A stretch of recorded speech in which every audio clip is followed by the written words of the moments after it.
അമ്മ ഇങ്ങനെ ചറ പറയാന്ന് പറഞ്ഞോണ്ടിരിക്കല്ലേ? കേട്ടിട്ട് എന്നെ തല പെരുക്കുക. ഞാനൊന്ന് നടന്നിട്ട് വരാം. അമ്മേ കള്ളു കുടിക്കാനായിരിക്കും. ആണോടാ? അമ്മയ്ക്ക് എന്താ ഇപ്പൊ അങ്ങനെ ഒരു സംശയം? ഞാൻ കള്ളു കുടിച്ചിട്ട് വരുന്നത് അമ്മ എപ്പോഴെങ്കിലും കണ്ടിട്ടുണ്ടോ? മനസ്സിന് വിഷമം ഉണ്ടായ ആണുങ്ങളൊക്കെ നേരെ ബാറിലേക്ക് പോകുന്ന ആളുകൾ പറയുന്നത് ഞാൻ കേട്ടിട്ടുണ്ട്. അത് കേട്ട അവളും പറഞ്ഞത്. എടാ, കള്ളു കുടിക്കുന്നത് തെറ്റാ മോനെ. എന്റെ അമ്മേ, ഇവിടെ പറയുന്ന അമ്മയല്ലാതെ ആരെങ്കിലും വിശ്വസിക്കോ? എടാ മോനെ, എടാ എടാ, ഞാൻ അവളെ അടിച്ചത് നീ എന്തിനാ അവനോട് പറഞ്ഞത്? ഞാനുള്ള കാര്യമില്ല പറഞ്ഞത്.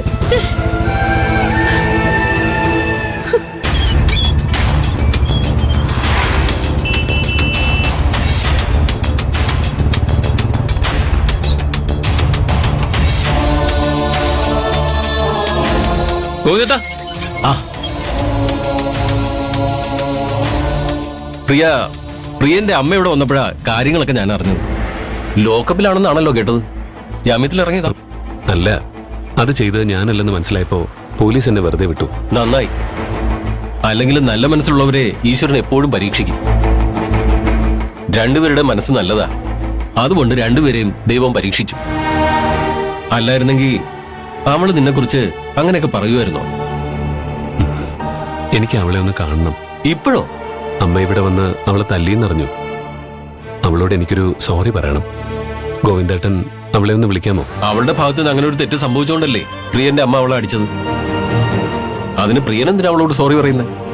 അവൾക്ക് അങ്ങനൊരു തെറ്റ് സംഭവിച്ചുപോയി. ഒരബദ്ധം പറ്റിയതാണെന്ന് കരുതി ക്ഷമിക്കുന്നതിന് പകരം അമ്മ അവളെ അടിക്കുകയല്ലേ ചെയ്തത്. അവൾക്ക് എത്ര വിഷമായിട്ടുണ്ടാവും. ഒരു സോറി പറഞ്ഞാലേ എനിക്ക് സമാധാനാവും. പ്രിയന്റെ ഈ മനസ്സ് ആ കുട്ടി മനസ്സിലാക്കിയില്ലല്ലോ. അത് ഓർക്കുമ്പോഴാ. ഗോവിന്ദേട്ടൻ അവളെ ഒന്ന് വിളിക്കോ? പ്രിയൻ ഇവിടെ നിൽക്ക്. ഞാൻ മേഡത്തിനോട് പറഞ്ഞിട്ട് കൈയോടെ പാർവതിയെ കൂട്ടിക്കൊണ്ടുവരാം.